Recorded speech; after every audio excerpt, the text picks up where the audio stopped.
હાલ ગુજરાતમાં ચોમાસું શાંત પડ્યું છે અને મોટાભાગના વિસ્તારોમાં વરસાદ લગભગ બંધ છે। કેટલાક વિસ્તારોમાં હળવો કે છૂટોછવાયો વરસાદ જોવા મળે છે, પરંતુ ચોમાસાની મોસમમાં અપેક્ષિત ભારે વરસાદ હાલ ગેરહાજર છે। મોન્સૂન ટ્રફ ઉત્તર ભારત તરફ ખસી ગઈ છે, જેના કારણે ઉત્તર ભારતમાં ભારેથી અતિ ભારે વરસાદ થઈ રહ્યો છે। અનેક વિસ્તારોમાં પૂરની સ્થિતિ સર્જાઈ છે। હવામાન વિભાગના જણાવ્યા અનુસાર ગુજરાતમાં ટૂંક સમયમાં વરસાદનો નવો રાઉન્ડ શરૂ થવાની શક્યતા છે।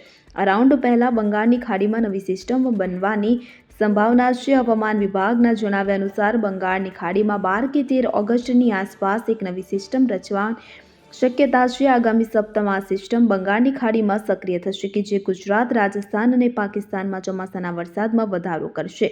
આ સિસ્ટમ લો પ્રેશર એરિયામાં રૂપાંતરિત થઈ શકે છે અને કદાચ વધુ શક્તિશાળી બની શકે છે। આ સિસ્ટમ ગુજરાત તરફ આગળ વધી શકે છે અને ત્યારબાદ પાકિસ્તાન તરફ ગતિ કરે તેવી શક્યતા છે। જો આ સિસ્ટમ ગુજરાતમાં પ્રવેશે તો રાજ્યના ઘણા વિસ્તારોમાં ભારેથી અતિભારે વરસાદની શક્યતા છે। ગુજરાતમાં વરસાદની શક્યતા ઓછી છે, જો કે 11-12 ઓગસ્ટથી રાજ્યના કેટલાક વિસ્તારોમાં વરસાદનું પ્રમાણ વધવાનું શરૂ થશે।